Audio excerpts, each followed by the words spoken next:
മിന്നുകെട്ട് ഭാഗം 48. രചന അവതരണം ദിവ്യരാജ്.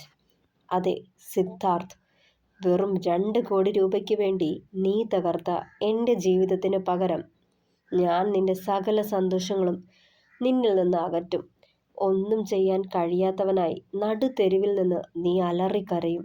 എൻ്റെ താരയും ഞങ്ങൾക്ക് ജനിക്കാനിരുന്ന എൻ്റെ കുഞ്ഞും നീ കാരണം എനിക്ക് നഷ്ടപ്പെട്ടപ്പോൾ ഞാൻ അലറിക്കരഞ്ഞ പോലെ കാത്തിരിക്കുവായിരുന്നു ഞാൻ. നിന്റെ ഭാര്യയിൽ നിന്റെ കുഞ്ഞു വളരാൻ തുടങ്ങുന്ന ആ നിമിഷത്തിനായി. ഇത്രയും നാൾ നീ പോലും അറിയാതെ നിന്റെ പിന്നാലെയുണ്ടായിരുന്നു ഞാൻ. നിന്റെ ഓരോ ചലനങ്ങളും നിന്റെ കുടുംബത്തിലെ ഓരോ സംഭവങ്ങളും പുറത്തുനിന്നും ഞാൻ വീക്ഷിക്കുന്നുണ്ടായിരുന്നു. ഇനി എൻ്റെ ദിവസങ്ങളാണ് ഇസഹാക്ക്. നിന്റെ ഭാര്യയും കുഞ്ഞും നിന്നിൽ നിന്നും അകലാനുള്ള നിമിഷങ്ങളായിക്കൊണ്ടിരിക്കുന്നു. അതെപ്പോൾ വേണമെങ്കിലും സംഭവിക്കാം. ചിലപ്പോൾ ഒരു കാർ ആക്സിഡൻറ്റ്, അല്ലെങ്കിൽ മറ്റെന്തെങ്കിലും വഴി. എങ്ങനെ വേണമെങ്കിലും ആവാം. സിദ്ധാർത്ഥ് പറയുന്നതിന് മറുപടി പോലും പറയാതെ നാവ് പൊങ്ങിയില്ല ഇസഹാക്കിന്. വല്ലാത്തൊരു ഭയം അവനെ വന്ന് പൊതിഞ്ഞു. ശരീരമാകെ വിയർത്തു. സിദ്ധാർത്ഥ്, തെറ്റ് ചെയ്തവൻ നീയാണ്. നിന്റെ ഭാര്യയും കുഞ്ഞും നഷ്ടപ്പെടുത്തത് നിന്റെ അത്യാഗ്രഹം കാരണമാണ്. ഞാൻ ചോരനീരാക്കി സമ്പാദിച്ച പണം കട്ടെടുത്ത് ആഡംബര ജീവിതത്തിന് പിന്നാലെ പോയതിനുള്ള ശിക്ഷയാ നീ അനുഭവിച്ചത്. എന്നോട് നീ കാട്ടിയതും വിശ്വാസവഞ്ചനയല്ലേ. നിന്നെ ഞാൻ എൻ്റെ സഹോദരനെ പോലെ കണ്ടതാ, വിശ്വസിച്ചതും. പക്ഷേ നീ എന്നെ ചതിച്ചു. ചതി അതൊരിക്കലും ക്ഷമിക്കാൻ പറ്റില്ല എനിക്ക്. എൻ്റെ സ്ഥാനത്ത് വേറെ ആരായിരുന്നെങ്കിലും ഇതൊക്കെ തന്നെ നടന്നേനെ. പിന്നെ നിന്റെ ഭാര്യ ഒറ്റയ്ക്ക് ആ ഫ്ലാറ്റിൽ കഴിയുകയാണെന്നോ അവരെ സഹായിക്കാൻ ആരുമില്ലെന്ന് ഒന്നും എനിക്ക് അറിയില്ലായിരുന്നു. നിനക്ക് വേണമെങ്കിൽ വിശ്വസിക്കാം, പക്ഷേ അതാ സത്യം. അതിനു മറുപടിയായി മറുപുറത്ത് അട്ടഹാസമായിരുന്നു കേട്ടത്. ഇനി എന്തെങ്കിലും മുട്ടാപ്പോക്ക് ന്യായം പറഞ്ഞാൽ മതിയല്ലോ നിനക്ക്. നീ കാരണം എനിക്കുണ്ടായ നഷ്ടങ്ങൾ നികത്താൻ പറ്റാത്തതാ. പക്ഷേ നീ അന്ന് ക്ഷമിച്ചിരുന്നെങ്കിൽ എനിക്കൊന്നും നഷ്ടപ്പെടില്ലായിരുന്നു. എൻ്റെ താരയും കുഞ്ഞും എന്നോടൊപ്പം ഉണ്ടായേനെ. പറയവേ നേർത്തിരുന്നു അവൻ്റെ സ്വരം. സിദ്ധാർത്ഥ്, നിന്നെ ദ്രോഹിക്കണമെന്ന് കരുതി ഞാനൊന്നും ചെയ്തിട്ടില്ല. നീ ചെയ്ത തെറ്റിൻ്റെ ശിക്ഷ നീ അനുഭവിച്ചു. പക്ഷേ അതിൽ എങ്ങനെയോ നിരപരാധികളായ നിന്റെ ഭാര്യയും കുഞ്ഞും ബലിയാടായി. പക്ഷേ അതിൻ്റെ പേരിൽ നീ എന്നോട് പ്രതികാരം ചെയ്യുന്നതിൽ എന്ത് ന്യായമാണുള്ളത്? ഒരു കാര്യം നീ മറക്കണ്ട, എൻ്റെ ജീവിതത്തിൽ കയറി കളിച്ചാൽ വിടില്ല ഞാൻ. അതാരായാലും, ഇസഹാക്ക് കടുപ്പിച്ചു പറഞ്ഞു. കാത്തിരുന്നോ ഇസഹാക്ക്, നിന്റെ കുടുംബത്തിൽ കയറി കളിക്കാൻ പോവുക ഞാൻ. നിന്റെ ഭാര്യയുടെ നാളുകൾ എണ്ണപ്പെട്ട് കഴിഞ്ഞു. ഇനി നിന്റെ ദിവസങ്ങൾ അസമാധാനത്തിൻ്റെയും അശാന്തിയുടേതുമാ. പറഞ്ഞു പൂർത്തിയാക്കുന്നതും കോൾ കട്ട് ചെയ്തിരുന്നു സിദ്ധാർത്ഥ്. തല പെരുത്തു കയറുന്ന പോലെ തോന്നി ഇസഹാക്കിന്. പെട്ടെന്ന് എന്ത് ചെയ്യണമെന്നറിയാത്ത അവസ്ഥ. ഒന്നിനു പുറകെ ഒന്നായി പ്രശ്നങ്ങൾ തന്നെ ഇങ്ങനെ പിന്തുടരുന്നത് ഓർത്തതേ മുഷ്ടി ചുരുട്ടിപ്പിടിച്ചു. ദേഷ്യവും ആദ്യവുമൊക്കെ അടക്കി. ഇച്ചായ, ആരായിരുന്നു വിളിച്ചത്? അവൻ അടുത്തേക്ക് നടന്നെടുത്തുകൊണ്ട് ചോദിച്ചവളെ തന്നെ ഉറ്റുനോക്കി നിന്നു ഇസഹാക്ക്. ആ, അത് ഓഫീസിലെ കാര്യം സംസാരിക്കാൻ വിളിച്ചതാ. പെട്ടെന്ന് പറഞ്ഞൊപ്പിച്ചെങ്കിലും മുഖത്ത് നല്ല പരിഭ്രമമുണ്ടായിരുന്നു. അവൻ അവളുടെ മുഖം കൈക്കുമ്പിളിലെടുത്തു. നിന്നെയോ നമ്മുടെ കുഞ്ഞിനെയോ നോവിക്കാൻ ആരെയും ഞാൻ അനുവദിക്കില്ല അമ്മു. എൻ്റെ ജീവൻ എടുത്താലും നിങ്ങൾക്ക് രണ്ടാൾക്കും ഒരാപത്തും വരുത്തില്ല. നമ്മുടെ സന്തോഷത്തെ നശിപ്പിക്കാൻ ആരെയും ഞാൻ അനുവദിക്കില്ല. എന്നാ ഇച്ചായ, എന്താലോചിക്കുവാ? ഇച്ചായൻ്റെ മുഖം കണ്ടാൽ അറിയാമല്ലോ എന്തോ ടെൻഷനുണ്ടെന്ന്. എന്താന്ന് പറയ്. അവൻ്റെ നെഞ്ചിലേക്ക് ചേർന്നുകൊണ്ട് അവൾ ചോദിച്ചു. ഏയ് ഒന്നുമില്ലടോ. അത് പിന്നെ രാവിലെ മുതലുള്ള അലച്ചിലല്ലേ, അതിൻ്റെ അമ്മു. വാ, നമുക്ക് കിടക്കാം. ഇപ്പോൾ തന്നെ വൈകിയില്ലേ. അവളെ ചേർത്ത് പിടിച്ചുകൊണ്ട് അകത്തേക്ക് നടന്നു ഇസഹാക്ക്. ബദ്രി റൂമിലേക്ക് വരുമ്പോൾ ജാനറ്റ് കട്ടിലിൽ ഇരിപ്പുണ്ടായിരുന്നു. അവനെ കണ്ടതേ വല്ലാത്തൊരു പരവേശത്തോടെയും വെപ്രാളത്തോടെയും ചാടിപ്പിടച്ചെഴുന്നേറ്റവൾ.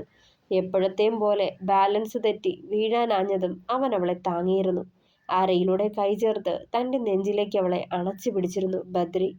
പരിഭ്രമത്തോടെയും ചമ്മലോടെയും മുഖം കുനിച്ചു നിൽക്കുന്ന പെണ്ണിൻ്റെ മുഖം താടിത്തുമ്പിൽ പിടിച്ചുയർത്തിയവൻ. എന്താ ജാനു, ആകെ ഒരു വെപ്രാളം? ഒന്നുമില്ലെന്ന് തലയാട്ടിയവൾ. ബദ്രി അവളുടെ നെറുകിൽ പയ്യെ ചുംബിച്ചു. എനിക്ക് നിന്നെയും നിനക്ക് എന്നെയും നന്നായി അറിയാവുന്നതല്ലേ, പിന്നെന്തിനാടി ഈ പരിഭ്രമം? പിന്നെ ഈ രാത്രിയെക്കുറിച്ച് ഓർത്താണെങ്കിൽ ഇന്നൊരു രാത്രിയല്ല, ഈ ജന്മം മുഴുവൻ നമുക്ക് മുന്നിലുണ്ട്. സ്നേഹിക്കാനും സ്നേഹിക്കപ്പെടാനും എനിക്ക് തിടുക്കമില്ല. നിനക്കും എനിക്കും പ്രണയിക്കാൻ ഉചിതമെന്ന് തോന്നുന്ന ആ നിമിഷം അപ്പോഴാവണം നമ്മുടെ ആദ്യ കൂടിച്ചേരൽ. കണ്ണുകൾ ചിമ്മി ചിരിയോടെ പറഞ്ഞതും മെല്ലെ ഒന്ന് പുഞ്ചിരിച്ചു ജാനറ്റ്.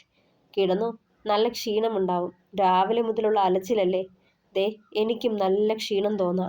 അവളിൽ നിന്നും അകന്നു മാറിക്കൊണ്ട് മൂരി നിവർത്തി പറഞ്ഞവൻ. അത് കേട്ടതേ ആശ്വാസം തോന്നി അവൾക്ക്.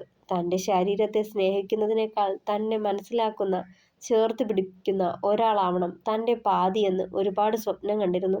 ആ ആഗ്രഹമാണ് അന്ന് ജോണിച്ചായനിലേക്ക് തൻ്റെ മനസ്സിനെ കൂടുതൽ അടുപ്പിച്ചത്. പലപ്പോഴും തൻ്റെയും തൻ്റെ കുടുംബത്തിൻ്റെയും ആവശ്യങ്ങൾ പറയാതെ തന്നെ അറിഞ്ഞു ചെയ്യുന്നുണ്ടായിരുന്നു ആ മനുഷ്യൻ. ആദ്യം തോന്നിയ ആരാധന പിന്നെപ്പോഴോ പ്രണയമായി മാറുകയായിരുന്നു. പക്ഷേ അർഹതപ്പെട്ടതല്ലെന്ന് എപ്പോഴും മനസ്സ് പറയുമായിരുന്നു. അമ്മാളുവിനാണ് ആ മനസ്സിൽ സ്ഥാനം എന്നറിഞ്ഞതു മുതൽ മറക്കാൻ ശ്രമിച്ചു. അങ്ങനെയാ ഇഷ്ടമല്ലെങ്കിൽ കൂടി അന്ന് ആ വിവാഹത്തിന് സമ്മതിച്ചത്. പക്ഷേ വിധി എന്നെ തോൽപ്പിച്ചു കളഞ്ഞു. സ്വപ്നം കണ്ട ജീവിതം എൻ്റെ തുറന്നു പറച്ചിലൂടെ കൈമോശം വന്നുപോയി. പിന്നീടുണ്ടായതൊക്കെ ജീവിതത്തിൽ ഒരിക്കലും ഓർക്കാൻ ഇഷ്ടപ്പെടാത്തവ. ഓർത്തതേ കണ്ണുകൾ നിറഞ്ഞു അവളുടെ. ഏയ്, താൻ കരയുവാണോടോ? എന്താ പറ്റിയേ? ബദ്രി അവളെ വീണ്ടും ചേർത്ത് പിടിച്ചു. ഒന്നുമില്ല, ഞാനിപ്പോ മനസ്സിൽ കരുതിയതാ നിങ്ങൾ പറഞ്ഞത് ഇച്ചായ. അങ്ങനെ വിളിച്ചോട്ടെ? ഒന്ന് നിർത്തിക്കൊണ്ട് മുഖം കുനിച്ചു നിന്ന് നാണത്തോടെ ചോദിച്ചതും. ഓഹ്, ആയിക്കോട്ടെ, നിനക്ക് അങ്ങനെ വിളിക്കാനാണ് കംഫർട്ടബിൾ എങ്കിൽ അങ്ങനെ മതി, ചിരിയോടെ പറഞ്ഞു. അന്നത്തെ രാത്രി അവൻ്റെ നെഞ്ചിൽ തലചായ്ച്ച് അവൾ ഉറങ്ങി. ജീവിതത്തിലെ മറ്റൊരു ഏട് തുറന്ന പോലെ. നേരം പുലർന്നതേ ഇസഹാക്ക് ബദ്രിയെയും എബിയെയും വിളിച്ച് കുറച്ചകലെയുള്ള അവരുടെ ഗസ്റ്റ് ഹൗസിലേക്ക് പോയി. കാര്യം എന്താണെന്ന് ചോദിച്ചിട്ട് പറഞ്ഞില്ലായിരുന്നു. അവൻ്റെ പരിഭ്രമവും ടെൻഷനും കണ്ടപ്പോൾ തന്നെ എന്തോ കാര്യമായിട്ടുണ്ടെന്ന് മനസ്സിലായി രണ്ടുപേർക്കും. ഡാ ഇസ, എന്നതിനാടാ നീ ഈ കൊച്ചു വെളുപ്പാങ്കാലത്ത് തന്നെ ഞങ്ങളെ ഇവിടേക്ക് കൊണ്ടുവന്നത്? കോട്ടുവായിട്ട് അലക്ഷ്യമായി ചോദിച്ചതും അവനെ നോക്കി ദഹിപ്പിച്ചു എബി. ഡാ തെണ്ടി, ഞാൻ ഇന്നലെ പറഞ്ഞത് സത്യമായില്ലേ? കണ്ടില്ലേ, കെട്ട് കഴിഞ്ഞ് 24 മണിക്കൂർ തികഞ്ഞില്ല. അവന് അച്ചയെ വിട്ട് പിരിയാൻ മേല. അതല്ലേ ഇങ്ങനെ ഒരു ചോദ്യം? ഡാ കോപ്പെ, ചവിട്ടിക്കൂട്ട് ഞാൻ നിന്നെ. എന്തു പറഞ്ഞാലും വെറുപ്പിച്ചേക്കണം രാവിലെ തന്നെ. ബദ്രി പല്ല് ഞെരിച്ചുകൊണ്ട് അവനെ നോക്കി. ഞാനൊരു സത്യം പറഞ്ഞതല്ലേടാ, അതിനിങ്ങനെ ചാടിക്കടിക്കല്ലേ നീ, കൊച്ചു ഗള്ള. എങ്ങനെയുണ്ടായിരുന്നു ഇന്നലത്തെ രാത്രി? ടു ഹോട്ടായിരുന്നു? അവനെ ആക്കി ചോദിച്ചതും. ആ, ഇച്ചിരി ചൂട് കൂടുതലായിരുന്നു. പിന്നെ 2 ജനാലയും തുറന്നിട്ട അഡ്ജസ്റ്റ് ചെയ്തത്. ബദ്രിയത് പറഞ്ഞതും. ഷോ, ശരിക്കും? എന്നിട്ട് നീ എന്നോട് ഒരു വാക്ക് പറഞ്ഞില്ലല്ലോടെ ചെകുത്താനെ. വെറുതെ കാണാനുള്ള ഒരു ചാൻസ് പോയി.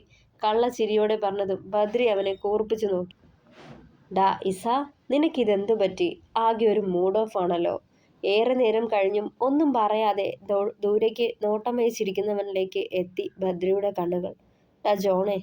എന്നതാടാ? അവൻ്റെ തോളിൽ തട്ടി എബി വിളിച്ചതും ഞെട്ടലോടെ തിരിഞ്ഞു നോക്കി ഇസഹ. കണ്ണുകൾ രണ്ടും നിറഞ്ഞിരിക്കുന്നത് കണ്ട് പരസ്പരം മുഖത്തോട് മുഖം നോക്കി രണ്ടുപേരും. എന്താടാ ജോണേ? എബി അവനെ ചേർത്ത് പിടിച്ചു. ഡാ എബി, ഇന്നലെ അവൻ വിളിച്ചിരുന്നു, ആ സിദ്ധാർത്ഥ്.